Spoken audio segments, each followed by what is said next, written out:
Assalamualaikum warahmatullahi wabarakatuh. Perkenalkan, kami dari kelompok 1 Offering C akan memaparkan hasil proyek kami yang berjudul Keterbatasan Listrik yang berada di Desa Sumber Suko, Kecamatan Wagir, Kabupaten Malang. Sebelumnya, izinkan kami untuk memperkenalkan diri terlebih dahulu. Saya, Ratu Pranasa Tatiana. Dan saya, Salvina Nurfidia. Sebelum memasuki sesi wawancara, di sini akan digantikan oleh rekan saya untuk menjelaskan alasan mengapa kelompok kami memilih desa tersebut untuk dijadikan permasalahan dalam proyek ini. Nah, selanjutnya saya akan menjelaskan tentang latar belakang dari permasalahan yang telah kelompok kami ambil, yaitu listrik merupakan suatu kebutuhan pokok dalam kehidupan ini. Hal itu dapat dilihat dari desa yang telah mendapatkan akses listrik dengan baik dan desa yang belum mendapatkan akses listrik dengan baik. Nah, pada saat ini, pengaksesan listrik sendiri bukan hanya sebatas pada penerangan saja, tetapi listrik juga sudah hampir menjadi penunjang seluruh sektor dalam kehidupan masyarakat. Nah, krisis listrik di wilayah Indonesia sendiri masih ada, yaitu pada desa yang permasalahannya telah kami ambil, yaitu di Desa Sumber Suko, Kecamatan Wagir, Kabupaten Malang. Baik, setelah pemaparan dari rekan saya, di sini saya akan memaparkan alasan mengapa kelompok kami mengambil permasalahan pada Desa Sumber Suko, Kecamatan Wagir, Kabupaten Malang. Hal ini dikarenakan dari informasi yang kami dapatkan bahwasannya kurangnya pemerataan listrik pada dataran tinggi di Desa Sumber Suko. Baik, di sini saya akan memaparkan analisis dari kelompok saya mengapa desa pada Sumber Suko mengalami kurangnya pemerataan listrik. Untuk faktor pertama, dikarenakan pada desa tersebut mengalami sulitnya pengaksesan jalan, sehingga untuk pemerintah mengakseskan listrik ke sana terjadi adanya kendala pada perjalanan menuju ke desa. Kemudian faktor kedua didapatkan bahwa lokasi pada Desa Sumber Suko yakni di dataran tinggi, di mana semakin tinggi dataran maka semakin sulit untuk pengaksesan listrik.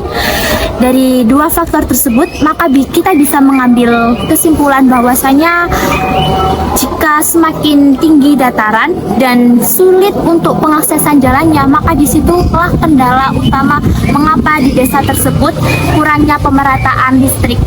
Sekian, terima kasih. Mau tanya, ini dengan Ibu siapa ya? Dengan Ibu Sumarti. Kalau boleh tahu Bu, nama desa ini apa ya? Ini Desa Sumber Suko, Kecamatan Wagir. Begini Bu, dari informasi yang kami dapat, permasalahan di desa ini adalah penyebaran listrik yang kurang merata. Apakah benar Bu? Iya benar.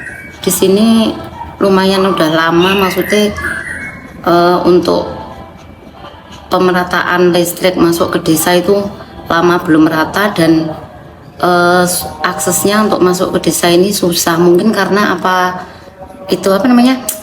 desanya ini terletak di dataran tinggi, kok malah jadi susah gitu loh, nggak bisa masuk ke desa ini.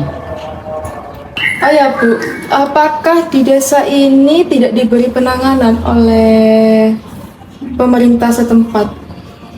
Sebenarnya ya sudah ya, tapi mungkin karena aksesnya jalannya ini susah, soalnya kan emang kita berada di dataran tinggi banget, jadi mungkin ya rodok susah jadinya. Oh begitu ya Bu. Ya. Oh iya Bu, menurut Ibu sendiri apakah ada solusi untuk permasalahan di desa ini? Kalau untuk untuk mengatasi listrik yang nggak masuk ini ya sementara pakai panel listrik atau tenaga surya itu. Panel surya ya. Iya. Cuman kan kendalanya kalau itu kan mengandalkan sinar matahari. Ya, jadi kalau misalnya kayak sehari pas mendung atau panas kan otomatis akhirnya ya rodok nggak bisa, kecuali dari pagi panas gitu baru kita bisa nyalakan listrik gitu. Wah, kalau misalkan mendungan Bu ya, panel surya nggak berfungsi gitu. Kalau malam hari gimana Bu itu? Ya terpaksa ya pakai lampu yang dari minyak tanah itu, lampu publik itu ya gitu. Terpaksa ya pakai itu. Pakai itu. Iya. Oh ya Bu, apakah di desa ini memiliki banyak sumber air Bu? Sini lumayan ada sungai. Ada sungai Bu. Iya. Jadi kita punya ide kalau misal ada sungai gitu, bagaimana kalau dibuat PLTA? PLTA itu maksudnya gimana? PLTA itu pembangkit listrik tenaga air. Jadi nanti sumber listriknya bisa disalurkan melalui pembangkit air itu sendiri. Seperti Terus kalau kayak gitu itu nanti maksudnya nggak apa kayak alat-alatnya apa biaya gitu nggak banyak gitu. ya mungkin bisa didiskusikan dengan pemerintah setempat karena juga urgent juga di sini sudah Ya. susah listrik. Jadi ya mungkin bisa didiskusikan dengan pemerintah pusat juga. Ya. Seperti itu Bu. Ya mungkin seperti itu Bu. Terima kasih sudah memberi kesempatan kami wawancara. Mohon maaf apabila membuatnya Bu. Iya, Terima kasih Bu. sama-sama. Sama-sama. Sekian wawancara yang telah kelompok kami lakukan di desa ini. Dapat disimpulkan bahwa ada 2 faktor yang menyebabkan desa ini kesulitan untuk akses listrik. Yang pertama dikarenakan akses jalannya yang kurang. Yang kedua karena desa ini berada di dataran tinggi. Jadi maka dari itu kelompok kami memiliki inovasi dan ide yaitu berupa pembangkit listrik tenaga air. Karena kan dari informasi yang kita dapat ternyata banyak sumber air yang tersebar di desa ini.